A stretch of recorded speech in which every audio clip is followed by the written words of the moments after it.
Foi Jesus que falou que no final do tempo, em todos os cantos iria soar os mandamentos dele, a voz dele.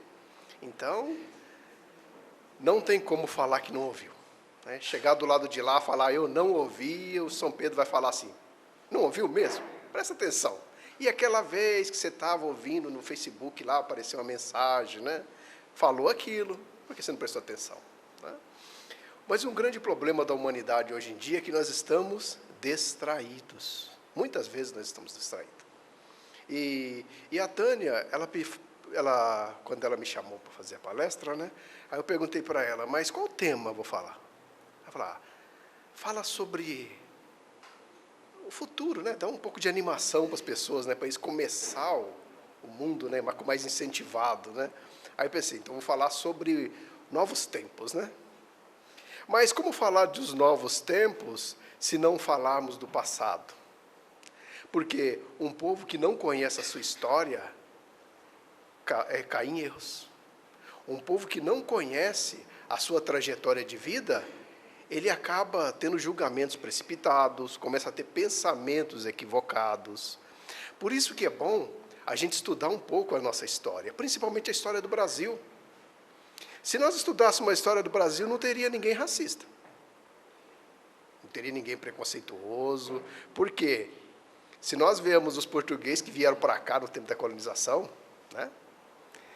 E nossos antepassados que vieram nas caravelas para trabalhar nos engenhos aqui, que a maioria de nós somos descendentes direto deles, nós não teríamos mais esse jeito de falar, né? A pessoa de cor, né? A pessoa de cor somos nós, né? O negro não é negro, né? Ele nasce, morre, mas a gente fica amarelo, vermelho ao longo do tempo, vai na praia, fica vermelho, fica doente, fica amarelo, morre, fica branco. Então, os de cor somos nós. E a nossa história é de cor. Quando a gente olha o cabelo de uma pessoa, às vezes crespo, muitas pessoas até debocham. Mas é o cabelo natural. Quando a gente não conhece a história, a gente ri. Mas se a gente remontar a história, a gente vai ver que o cabelo original do ser humano era crespo. E nós éramos negros. Olha que interessante. Então vamos voltar um pouquinho no tempo, há mais ou menos 175 mil anos. Né? Segundo os arqueólogos, quando o primeiro ser humano começou a ser catalogado pelas pessoas, os arqueólogos são pessoas que pegam sítios de terra, começam a escavar, e através do que eles encontram, eles começam a montar uma história sobre o povo que vivia ali. Muitos cientistas florense hoje, ele consegue falar quanto você ganha, o que você tem de saúde, o seu problema de saúde e o que você come através do seu lixo. Simplesmente fuçando o seu saco de lixo, ele consegue saber 70% da sua vida, só olhando o seu lixo. Os seus costumes, seus hábitos, está tudo documentado no lixo da humanidade. Então, olhando pedras, pinturas nas cavernas, eles tiveram a conclusão que o homem, como a gente conhece, surgiu no leste da África, há mais ou menos 170 mil anos atrás. Mas agora, vamos imaginar um clima há 170 mil anos atrás, numa savana africana? Você já viu o animal como ele já nasce e já sai correndo, um filhote de cavalo? Ele nasce e já sai correndo. Um felino, ele já nasce e no outro dia já está comendo carne, a mãe de atrás caça para ele comer, né? Tomando leite e comendo carne. O ser humano, hoje está mais rápido, né? Hoje ele já nasce de olho aberto. Mas, até pouco tempo atrás, demorava 7 dias só para abrir o olho. E ainda, demorava 1 ano para começar a andar. Imagina a gente num lugar onde tudo é carnívoro e nós somos o petisco favorito deles. Era aquele tempo. Nós éramos uma raça que tinha tudo para dar errado. Primeiramente, nós nem tínhamos um pouquinho de cabelo no corpo, para sustentar os frios daquela época, né?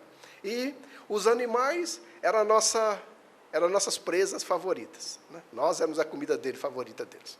Então, as adversidades eram muito difíceis. Aonde ia, tinha um bicho querendo fazer da gente uma refeição. Dentro das cavernas, tinha os ratos lá. Tinha, as baratinhas eram pequenininhas, né? Aqueles negócios desse tamanho, assim, carnívoro ainda, né? Era coisinha simples que o ser humano teve que lidar com essas adversidades. E aumentando, voltando mais aqui para frente, há 70 mil anos atrás, dizem os arqueólogos, não sou eu que estou falando, que o ser humano na Terra estava em média de 6 mil pessoas no mundo todo. Imagina 6 mil seres humanos vivendo no mundo. Quanto seria, hein? Nossa, é uma parte tão insignificante que a maioria virou comida, a doença, praga, peste, era muito difícil, né? Mas, quando chegou nessa época, o ser humano teve um upgrade, ele teve um senso diferente, ele mudou o jeito dele pensar. Ele passou de ser a presa e começou a virar o predador. Ele passou a criar lanças, né? Começou a ficar na savana escondido, analisando os animais, né? Vendo qual era o mais fraco para poder abater. E era geralmente nômades, né? Quando eles iam, conforme o animal ia andando, eles iam atrás, né? Aquela ali era a fonte de alimentação deles. E eles iam embora. Eles não tinham lugares fixos, né? E de uma hora para outra, esse homem começou a olhar o mundo de uma forma diferente. Ele começou a olhar o do lado. E começou a ter uma inteligência participativa. Eles começaram a se juntar em clãs. Né? Então, as cavernas não era mais só a cria. Começou a se formar grupos fechados. E começaram a organizar, a fazer estruturas organizadas. E se nós lemos o livro Exilados de Capela, nós vamos ver que foi nessa época que tivemos os visitantes capelinos aqui na Terra. Ou seja, há um planeta distante daqui, que eles estavam passando pelas mesmas adversidades que nós estamos passando hoje. O planeta já estava começando a melhorar, mas tinha um grupinho lá que não queria o bem. Né? Eles queriam segurar o processo evolutivo. Né? Mas como no próprio livro dos Espíritos fala que aquele que tentar segurar o progresso vai ser levado a roldão, né? Como na época que eles falaram para Kardec, falou que seria como uma roda de uma viatura, que ele ia levando todo mundo, porque o progresso ele é contínuo, não tem como parar o progresso. O progresso, quando ele começa, ele vai. E agora está cada vez mais rápido. O que nós conseguimos há 50 anos foi muito mais do que todo o restante de trás. Sabe? Todos os milhões de anos, hoje em dia, em 50 anos, nós temos progressos absurdos. Mas tem alguns que não querem que melhore. Como estavam lá naquela época, lá no cocheiro. Né? E como os mundos eles interagem entre si, o Cristo aqui do planeta Terra, né, com certeza deve ter conversado com o Cristo de lá, e houve um intercâmbio. Né? Tá bom. Essas pessoas que estão aí tentando atravancar, eles podem ser os percussores do mundo aqui do planeta Terra. Eles podem vir aqui e ajudar. Foi o que aconteceu. Houve uma migração daquelas pessoas que não conseguiam mais suportar a vibração do próprio planeta. E não foi castigo, foi simplesmente assim, vem aqui ajudar os irmãos mais inferiores, né? E reencarnar aqui na Terra. Tivemos vários avanços absurdos. Mas, infelizmente, o progresso intelectual não vem acompanhado com um progresso moral. Então, os seres que começaram a habitar nesse planeta, eles fizeram o upgrade, né? Eles aumentaram a inteligência humana e todo mundo começou a ter inteligência participativa. Mas, junto com isso, começou as mazelas humanas. O ódio, o rancor, começaram a formar grupos, as pessoas mais inteligentes começam a se sobressair junto aos outros. E, infelizmente, essas pessoas que começam a subir muito, começam a dominar os outros. E foram dividindo entre regiões, formando países. E esses países, imagina, olha só, nós nascemos todos num lugar só, era 6 mil pessoas, seres humanos, e com o tempo a população foi aumentando, ao invés de se unir, não foram se distanciando, através de ódios, guerras, e fechamento de fronteiras. Cada um ficou assim, não, esse aqui é o meu quadrado, ninguém passa para cá, porque senão vai acontecer uma guerra. Entendeu? Hoje nós estamos vendo as guerras, países brigando com o outro simplesmente porque, eu acredito na religião tal, você não acredita, então você tem que morrer. Eu sou da religião tal, você não é da mesma religião, então eu não gosto de você. Você é do partido disso, você é do partido aqui, então eu não gosto de você. Está acontecendo, principalmente agora, uma coisa chamada polarização, que não existe um meio termo, ou você é radical de um lado e radical do outro. Está separando famílias, está separando estados, amigos. Eu tenho amigos que simplesmente pararam de conversar comigo por causa de ideologia. E uma vez eu também comecei a entrar nisso. Quando eu olhei e falei, meu Deus, o que eu estou fazendo? Julgando meu irmão só porque ele tem um jeito diferente de pensar do meu. E famílias inteirinhas estão se separando por causa disso, gente. Por causa de ideologias bestas. Pensamentos assim, não, porque você gosta disso e eu não gosto, então eu vou me separar de você. Recentemente, no programa Roda Viva, teve 3 pensadores, né, Leandro Carnal, o Cortella, e teve o Pondé, e eles estavam sendo entrevistados, e uma entrevistadora falou assim, perguntando para o Carnal, como eu posso fazer para perdoar meu pai porque ele votou no outro fulano? Olha, gente, uma filha falar como ela iria conseguir passar o Natal com o pai porque o pai votou no cara errado. Imagina a que ponto nós chegamos, né? Eu estou citando isso só para a gente ver como está a polarização.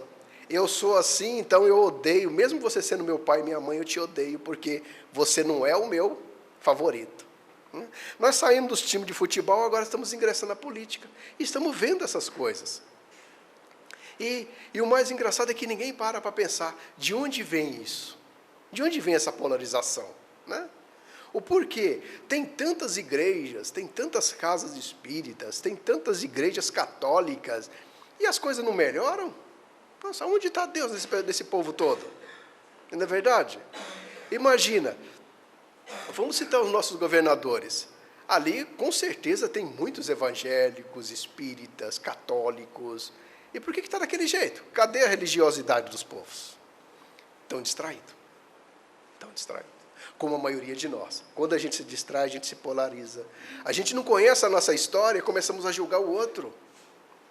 Há mais ou menos 4.000 anos antes de Cristo, não, 400 anos antes de Cristo, surgiu um pensador chamado Platão, foi discípulo de Sócrates. Olha que interessante. O maior pensador do mundo da atualidade, né, daquela época, que a maioria dos psicólogos hoje seguiam por ele, dos filósofos, né, estudantes de filosofia, seguiam por ele. Ele era pedreiro, filho de um pai pedreiro e filho de uma parteira. Olha só, era um cara de grande inteligência. E ele teve um discípulo chamado Platão, que não era o nome dele, Platão porque ele era fortão, né? Então era platônico, né? Era um cara fortão. Porque a inteligência ela tem que vir automaticamente num corpo sadio. Não adianta a gente ser muito inteligente se a gente não cuidar do nosso bem-estar, segundo o pensamento deles, que até hoje está assim. Nós temos que cuidar da mente e também do corpo. Não adianta a gente estudar bastante se nós ingerimos só agrotóxico e muita gordura. Ou seja, quando chegar nos 60 anos, a máquina vai estar falindo. Então, vai ter que reiniciar. Aí vai ter que começar tudo de novo, sendo que a gente poderia ficar mais tempo. Eu falo para os jovens hoje, falando assim, se vocês cuidarem dos seus corpos, do jeito que a tecnologia está avançando, se vocês conseguirem cuidar dos seus corpos, até daqui no máximo 50 anos, vocês estiverem são, vocês vão ser praticamente imortais. Porque os órgãos estão sendo tudo impresso, hoje em dia, impressora 3D. Logo, logo só vai ficar o cérebro, porque o corpo vai ser totalmente trocado. Então, os jovens hoje, que eles conseguirem manter o corpo deles sadio, eles vão ter, no mínimo, assim, mais o que? Vamos pôr uns 300, 400 anos de sobrevida além do que nós temos. Olha só que interessante. Então, Platão pegou e falou uma vez sobre um mito da caverna, que também os psicólogos também, e os filósofos se debruçam em cima desse mito. que naquela época era praticamente a mesma coisa de hoje. E ele pegou e falou assim, ó, que havia várias pessoas amarradas de costa de uma pedra, olhando só o reflexo na parede, e tinha uma fogueira atrás. E tinha umas pessoas que passavam com certos objetos em volta da fogueira, e a fogueira refletia na parede, e as pessoas só viam aquele reflexo. Você pode ver o mito da caverna, no YouTube tem várias versões. E as pessoas que nunca viram nada na vida, eles ficam vendo aqueles borrões passando na parede, e começam a acreditar que aquilo ali é verdade.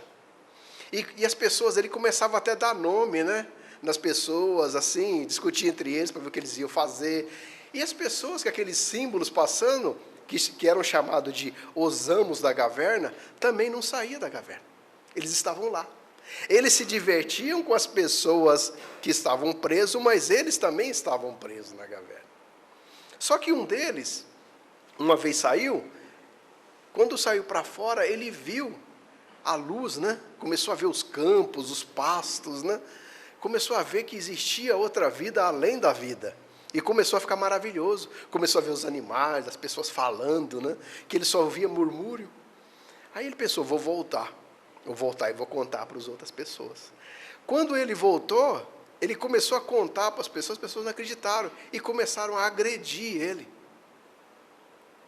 Vamos trazer esse mito da caverna para o nosso dia de hoje? O que será que acontece conosco? O nosso reflexo na parede hoje em dia, a gente pode falar que é a televisão. É a nossa TV. Que às vezes só passa ali o que realmente a gente quer ver. Os programas estão ficando tão ardilosos, porque eles, antes deles fazer um programa, eles fazem uma pesquisa de mercado, para ver qual público eles vão atingir, como eles vão atingir. Vocês podem ver quando começa a tendência, é só culinária, então é só culinária. Né? Big Brother é só Big Brother. Então, eles vão dando o que a gente quer ver, e a gente fica na caverna preso. Tem 2 canais aí que é o líder de audiência, só passa desgraça. Nossa, outro dia estava com chuvas em São Paulo, eu estava vendo comentando, do lado tudo seco, né? Mas tinha uma rua só alagada, aí a câmera fechava naquela rua, e o cara ficou 2 horas falando sobre aquela poça d'água que estava numa rua. E todo mundo assim, nossa, São Paulo, né? Fechando numa rua, gente, ou num bairro. Não vamos também falar que não vai, a gente tem que se comover, claro, porque muitas pessoas perdem tudo nessa época. Mas, em comparação ao tamanho de São Paulo, um bairro alagado, e eles fecham a cena e passa para o mundo inteiro aquilo ali. E a gente fica olhando aquilo ali como se o mundo estivesse periclitando. Acontece um assalto, nossa, esse assalto repercute durante uma semana. E quando não tem assalto aquela semana, eles começam a buscar os antigos casos, começam a remontar. Você lembra daquele caso? Aí vem os psicólogos falando sobre, vem os debates, né, forma roda de conversa, e fica remoendo aquilo, trazendo à tona. Por quê? Eles não têm assunto. Quando um político começa a falar uma coisa, aí as câmeras fecham, né, fica tudo em volta dele. Aí ele parou de falar, o que aconteceu? Não tem mais assunto, então vamos para a enchente, né? Vamos para o crime. Aí uma pessoa é atropelada, fica lá o dia inteirinho, a pessoa caindo, mostrando a mesma cena do cara caindo. E as pessoas olham e falam, nossa, o mundo está perdido, né? Nossa, como está ruim o mundo.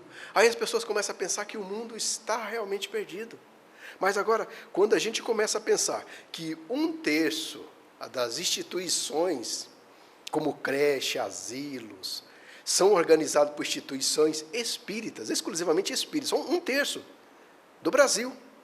Agora tem as outras religiões que também tem a evangelização infantil, tem culto de família, tem um monte de coisas. Essas coisas não aparecem na televisão. Será por quê? Será por que os amos da caverna quer que a gente só vê aquelas figuras borradas na parede, não quer que a gente vê a verdadeira realidade? Porque quando a gente começar a ver a realidade, não vai ter mais sentido eles. Eu vou começar a ver a realidade, uma pessoa vai chegar para mim e falar, não, você vai ter que votar em mim, porque eu vou fazer isso para você. Eu falo, mas por que você vai fazer? Eu mesmo posso fazer por mim. Não, e se eu eleger você, você vai ter que ficar aqui no meu bairro. Porque quando quebrar um buraco aqui, é você que vai ter que arrumar. Eles vão querer isso? Não vão. Então, há a distração.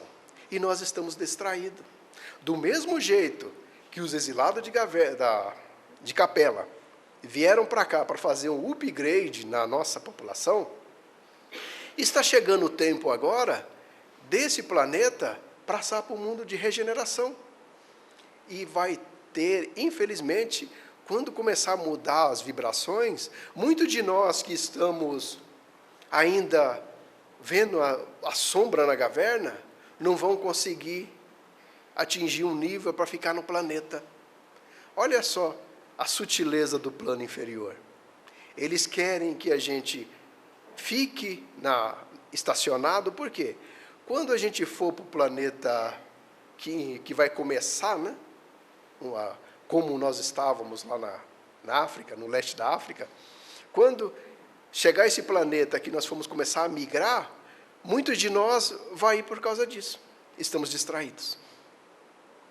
E essas pessoas ardilosas, né, que muitos deles eram de capela, e eles não conseguiram, eles ainda estão no poder, dominando, e eles querem súditos. Como é que eu vou para um planeta se eu não tiver súditos? Já que eu vou levar o quanto eu puder levar. Então, eu vou distrair as pessoas.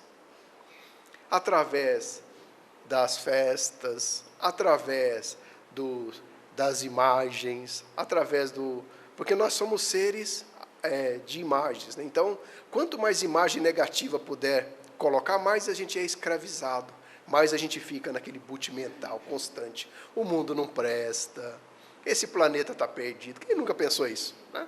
Vamos parar para pensar? Quantas vezes a gente não repete isso todo dia? Que o mundo está perdido, que o mundo é isso, que o mundo é aquilo, que as pessoas são assim mesmo, que o Brasil não tem jeito. A fome mundial, nossa, como está ruim a fome mundial, né? Segundo as estatísticas, já tivemos um avanço em 40% na alimentação. 40% das pessoas que passavam fome estão passando a ser alimentadas através do progresso da tecnologia, da agricultura, da pecuária. Está havendo um avanço muito grande. Mas esse tipo de informação não chega até nós. Porque não interessa para nós, né? Porque nós estamos vendo os reflexos na caverna. Então, o ideal mesmo é a gente começar a procurar, a se informar a nossa origem, de onde nós viemos, né? Quando a gente começar a rir do nordestino, vamos lembrar de quem são os nossos parentes, né? Muitos deles vieram lá da Caatinga em caçamba de caminhão, porque nem estrada tinha naquela época, né? Muitos trabalharam na obra civil, nos viadutos, né? Trabalharam construindo estradas. O meu pai mesmo trabalhava na estrada, na DR, Departamento de Estrada e Rodagem, lá de Minas Gerais. Ele trabalhou o tempo todo. Agora, como eu posso olhar uma pessoa e começar a debochar dele porque ele não sabe falar direito ou ele não está vestindo adequadamente como eu queria que ele vestisse? Não é verdade? Por quê? A gente não conhece a nossa história.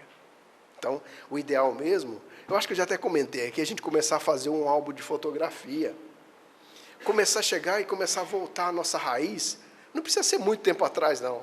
Só uma geração, 2 gerações no máximo atrás. Os nossos bisavós, começar a ver a história deles, de onde eles vieram, como foi o sofrimento dele, para a gente chegar até aqui. E começar a comparar a nossa história hoje com a história deles. Se a gente pensa que a gente sofre hoje, imagina como era o pessoal daquela época. Muitas vezes a gente pensa, nossa, mas o mundo hoje não é igual antigamente. Não é que antigamente a gente não tinha informação. Antigamente, uma coisa acontecia no estado, demorava até anos para chegar, para a gente ficar sabendo no estado vizinho. Por quê? A informação não corria. Hoje, um míssil atingiu um avião lá no Irã. A gente viu pelo vídeo o avião atingindo o avião, né? E as pessoas, e os comandantes falaram, não, foi impossível, não fomos nós, mas houve a imagem do míssil atingindo. Aí eles tiveram que falar, realmente foi nós. Não tem como esconder mais. O mundo está ficando assim, não tem como mais esconder a verdade está vindo à tona. E é essa verdade que começa a vir à tona que vai começar a fazer as pessoas se esconderem. As pessoas que vivem assim em segundo plano, manipulando, eles não vão ter mais onde esconder. Porque vai estar tudo à mostra. Aí eles vão começar a tentar se tornar bom. E é assim que a humanidade progride. Com certeza.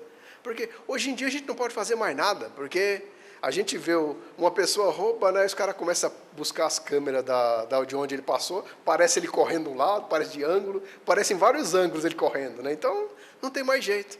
Então, nós estamos num imenso Big Brother. E se nós começarmos a voltar, né, como eu falei, a 2 gerações e começar a ver os nossos parentes, a gente para de julgar os outros. A gente para, com certeza. Eu trabalhei com moradores de rua, eu pegava o carro e saía distribuindo sopa, e quando a gente entregar a sopa, automaticamente a gente conversa um pouquinho, né? A gente fica conversando. Nossa, mas foi um exemplo de vida tão grande. Eu cresci tanto nessa época, que eu chegava em casa assim, cansado no corpo, mas com a mente tão limpa, que eu via tanta coisa boa na rua, tantas pessoas que eu não via antes por causa da invisibilidade social. Os psicólogos falam de invisibilidade social, por exemplo, assim, quando a gente pertence a uma certa classe, que a gente acha que a gente pertence, né, a gente passa a não ver mais o faxineiro, a gente passa a não ver mais o morador de rua. Por quê? Eles passam a ficar invisíveis. Teve um professor de psicologia que ele estava desenvolvendo uma tese. Na faculdade onde ele dava aula, ele se vestiu de gari e ficou em frente à faculdade. Ele ficou durante uma semana. Os amigos deles, professores, passavam por ele e não via. Os alunos não via. Aí ele começou a ver, realmente existe a invisibilidade social. E muitas vezes a gente passa perto de moradores de rua, a gente não vê.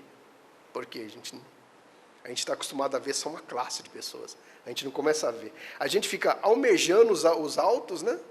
Os que estão na mídia, e não vê os que estão abaixo.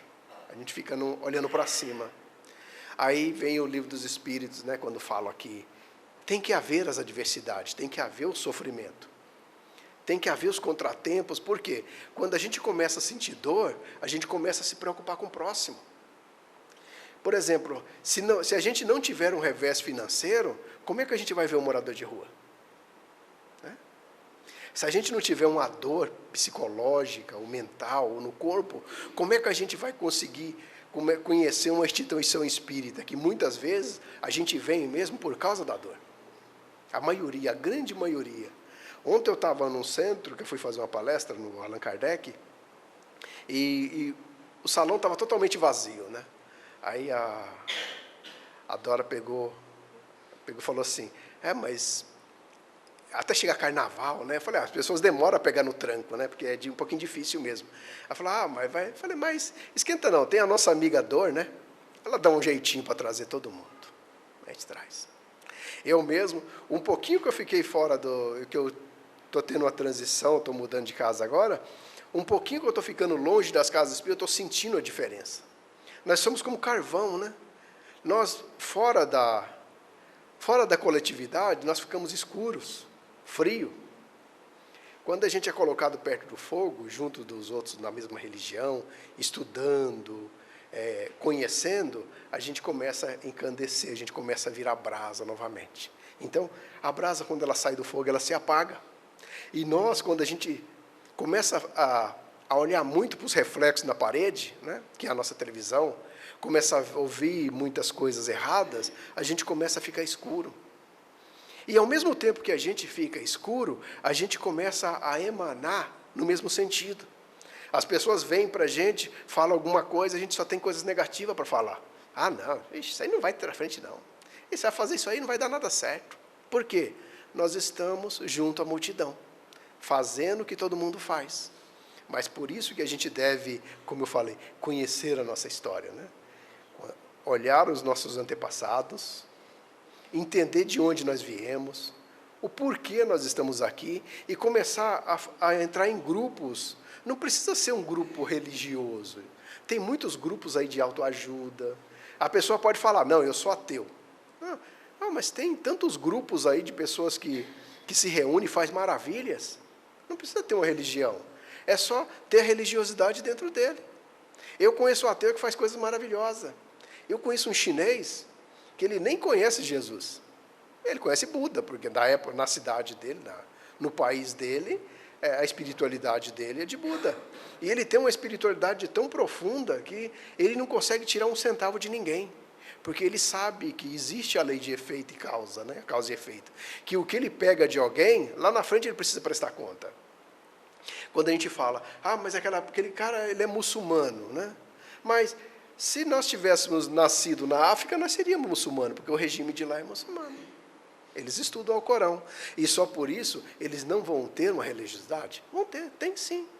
Agora, alguém faz uma coisa errada, a gente fala, não, é porque é muçulmano, né? Aí uma coisa, o evangelho fala alguma coisa, aí, tá vendo? O espírita faz a coisa errada lá, ó, é espírita, tá vendo? A gente é acostumado a ficar apontando os defeitos de uma ou duas pessoas, pensando que todo o grupo dele é a mesma coisa. Simplesmente, a pessoa, às vezes, ele se distrai, ele se sai do rebanho e começa a ficar escuro fazendo besteira.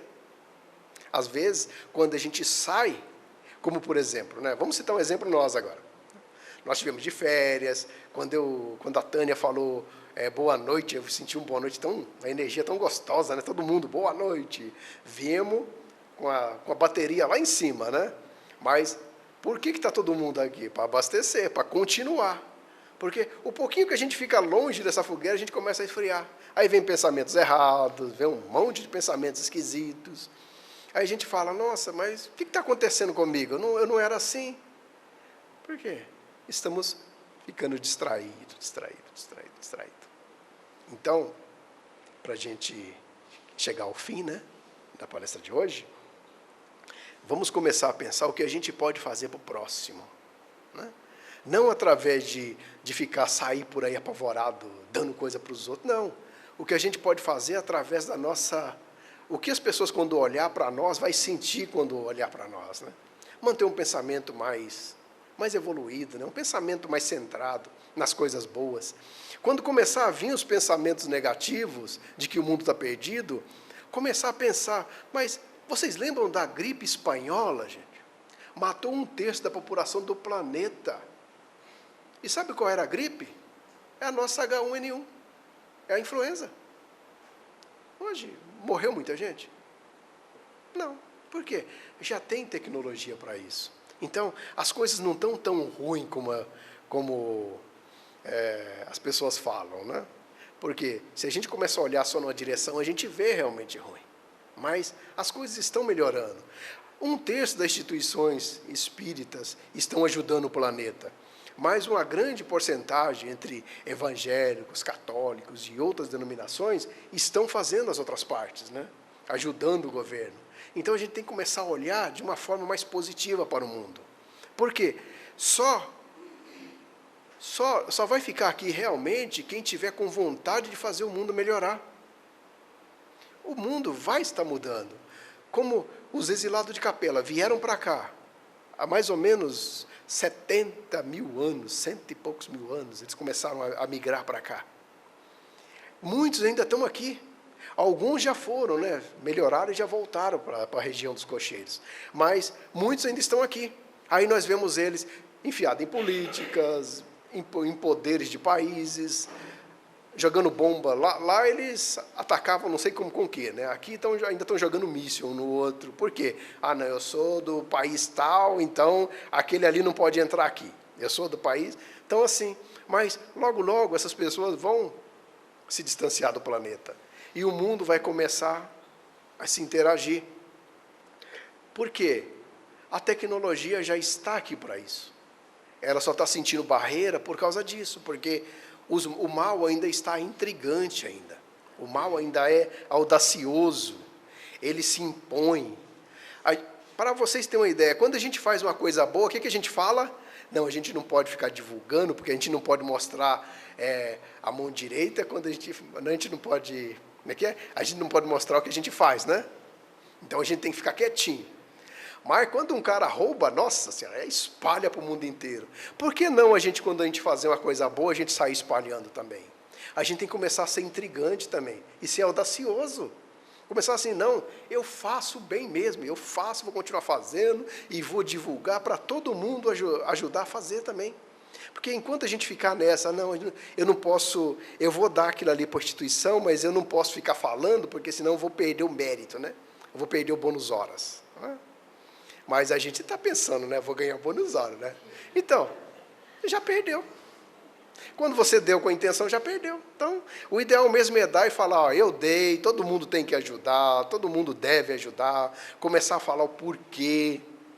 Eu conheço a instituição em Santo André, a instituição Clyde, a dona Cida, que administra a instituição, tem 3 prédios maravilhosos.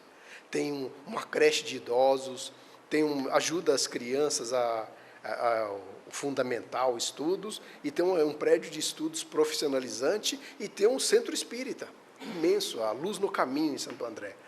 É maravilhoso. Mas se a gente que frequenta lá, a gente vê como ela sofre para administrar aquilo, gente. Porque quando começam as adversidades, a primeira coisa que as pessoas fazem é tirar os donativos. Por quê? Nós ficamos dando em off, né? Não, vou dar ali, mas eu não posso falar nada, né? Ninguém sabe que você deu. Mas se você der e falar, ó, eu estou dando, ó, vai lá, vai conhecer, ajude a pessoa, aí melhora.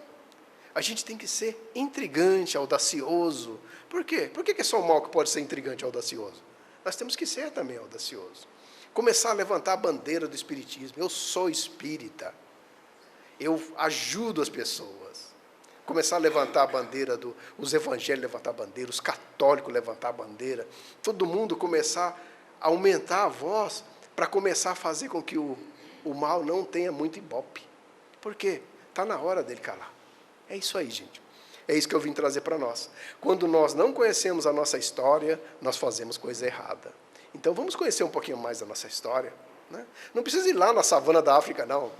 Há 2 gerações atrás, começar a ver os nossos parentes, né? Aquelas pessoas que vieram com dificuldade para formar o que nós somos hoje.